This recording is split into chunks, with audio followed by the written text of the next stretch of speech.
দেশে ইউনূস সরকার আসার পর যেন বদলে গেছে কোরবানির চিত্র। আগে শেখ হাসিনার আমলে কোরবানির পশুর বাজার ছিল সাধারণ মানুষের নাগালের মধ্যেই, কিন্তু এখন মধ্যবিত্ত তো দূরের কথা, গরিব মানুষের ছাগল কিনতেও হিমশিম খাচ্ছে।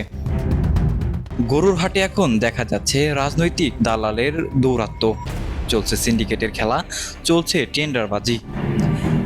সাধারণ খামারিরা ন্যায্য মূল্যে পাচ্ছে না, আর ক্রেতারা পড়ছে অস্বাভাবিক দামের চাপে। বিশেষ করে যেটা চোখে পড়ার মতো সেটি হলো সরকারের উচ্চ পর্যায়ের উপদেষ্টারা নিজেরাই গরুর হাটের দুর্নীতির নতুন সংস্কৃতি চালু করেছে। শুনে অবাক হবেন, সরকার ঘনিষ্ঠ একাধিক উপদেষ্টা কোরবানির জন্য কিনেছে লাখ লাখ টাকার গরু, অথচ দেশের প্রান্তিক মানুষ বলছে আমরা ছাগল কিনতেও পারছি না।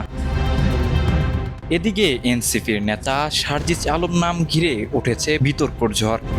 তিনি কিনেছেন 10 লাখ টাকার একটি গরু। প্রশ্ন উঠেছে, এই টাকা এলো কোথা থেকে? দেশের বর্তমান অর্থনৈতিক পরিস্থিতিতে এই বিলাসিতা কি স্রেফ কোরবানি নাকি দুর্নীতির প্রমাণ? বাজার বিশ্লেষকরা বলছে এই অবস্থায় সরকারের উচিত কঠোর নজরদারি, সিন্ডিকেট ভাঙা, গরু সরবরাহ স্বাভাবিক রাখা। কিন্তু বরং উল্টো চিত্রই দেখা যাচ্ছে, ক্ষমতার কাছে মানুষ এখন বাজার নিয়ন্ত্রণে। দেশের মানুষ এখন প্রশ্ন তুলছে, এই কি তাহলে দেশ সংস্কার, যেখানে কোরবানির মতো ধর্মীয় উৎসবেও হয়ে উঠছে ধনীদের প্রভাব দেখানোর প্রতিযোগিতা? দুর্নীতি কি তবে এখন রক্তে রক্তে ঢুকে পড়েছে?